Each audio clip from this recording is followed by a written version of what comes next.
Fala pessoal, muito bem-vindos ao canal Ler é Preciso, me chamo José Lopes. Nesse vídeo eu quero falar um pouco sobre essa obra que eu estou iniciando a leitura, O Capital, volume 1, de Karl Marx. E quando eu falo que estou estudando, é estudando mesmo, não é só lendo. É um livro bem difícil, é um livro bem denso, volumoso, e eu quero entender essa obra.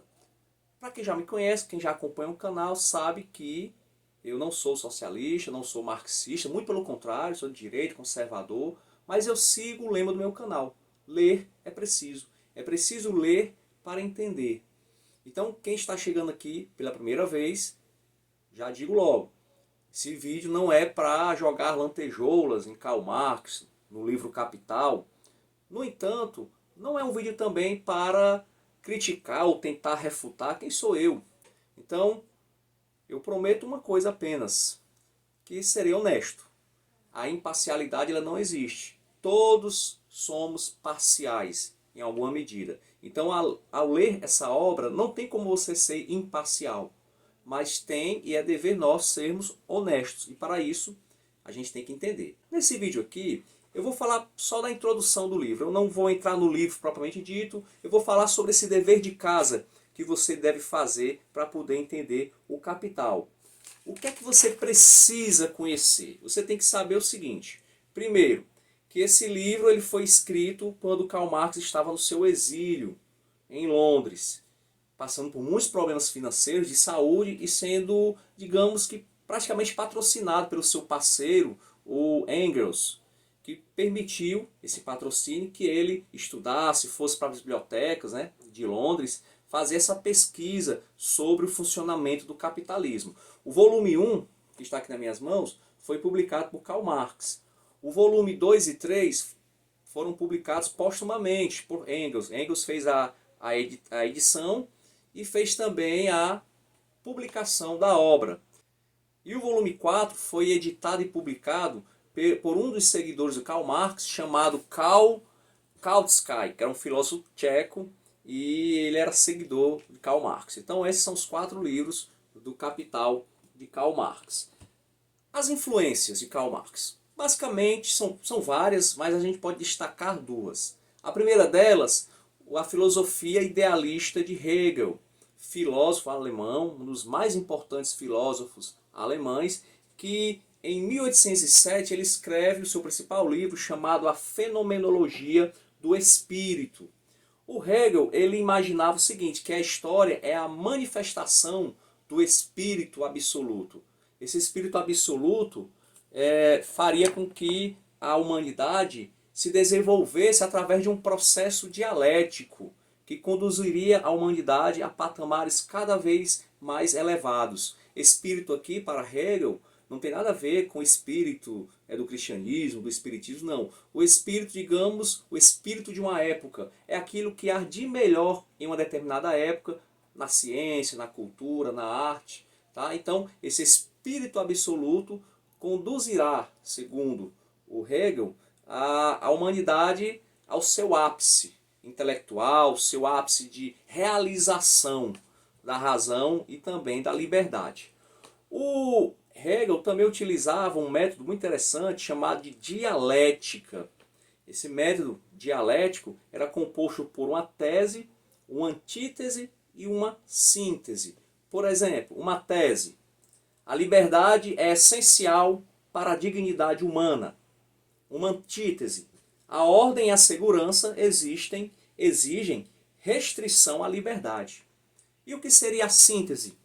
A liberdade deve ser equilibrada com a ordem. Uma sociedade onde os direitos individuais são respeitados dentro de um sistema de leis justas.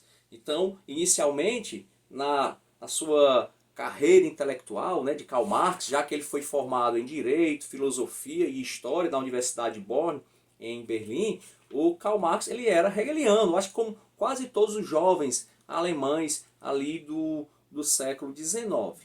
No entanto, surge um outro filósofo alemão que vai ser muito importante nessa virada de chave do entendimento de Karl Marx. Esse filósofo é o Ludwig Feuerbach. Em 1841, Feuerbach escreve um livro chamado A Essência do Cristianismo, onde ele critica o idealismo de Hegel e começa a adotar o que nós chamamos de materialismo.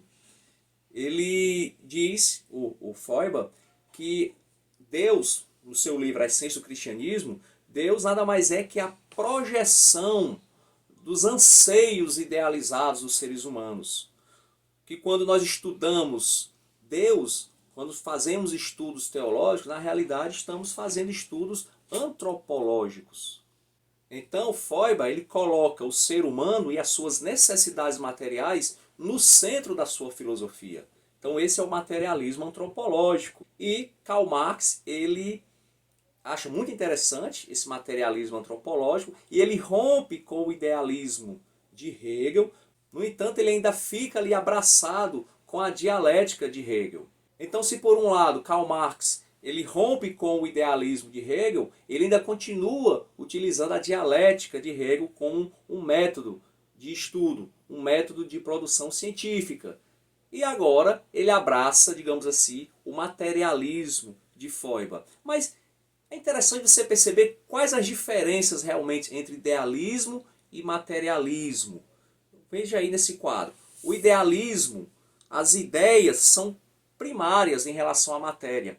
Já no materialismo, as interações físicas, ou seja, as interações materiais, são primárias em relação às ideias.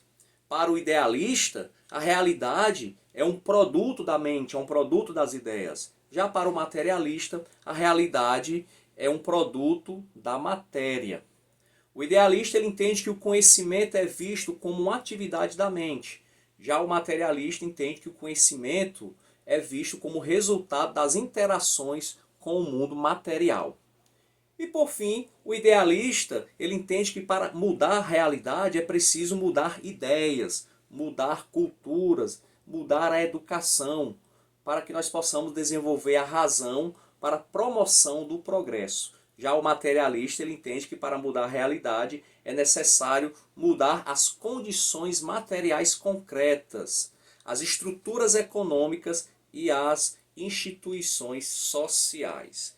Então, essa é a diferença entre idealistas e materialistas. Então, se por um lado Karl Marx ainda está com a dialética, mas por outro ele rompe com o idealismo e abraça o materialismo, surge então um materialismo dialético, histórico. Esse, digamos, é o campo, é o método filosófico, melhor dizendo, que Karl Marx vai usar na sua escrita do Capital. O materialismo dialético histórico, onde ele entende que a história da sociedade é vista como uma dialética entre classes sociais. De um lado, a classe burguesa, a classe exploradora, e do outro lado, a classe dominada, a classe dos proletariados. Então, a principal dialética na obra de Karl Marx é a seguinte: qual seria a tese? A burguesia, que é a classe dominadora, controla os meios de produção. E o que seria a antítese? O proletário, a classe dominada, né, a classe trabalhadora, ela é explorada e oprimida. Então, o que seria então a síntese? A Revolução Proletária derruba a burguesia, estabelecendo o socialismo, onde os meios de produção são coletivizados e a exploração é abolida. Tá? Então, esse é o dever de casa que você tem que entender. A partir daqui, você pode começar a leitura do Capital. Aliás, segundo alguns pesquisadores, estudiosos, o capítulo 1 é o capítulo mais difícil que tem do Capital, e realmente é difícil, que é sobre a mercadoria. E eu já concluí o capítulo 1. Estou pensando ainda se eu faço uma leitura comentada dos próximos capítulos. Eu estou ainda na dúvida, primeiro porque é muito difícil. É difícil pra caramba. Segundo, Karl Marx é muito prolixo. E terceiro, eu não sei se é agradável para os meus inscritos, né? se é, digamos assim, relevante ou não. Ainda estou vendo. Eu queria ouvir sua opinião. Continuo com os vídeos, comentando o Capital. Nós temos muitos vídeos sobre destes no YouTube. Só que a maioria dos vídeos são comentários de pessoas que são socialistas, são marxistas, né? Aqui seria um comentário de um conservador de direita. parcial, porém honesto. O que é que você acha? Continuo com a leitura?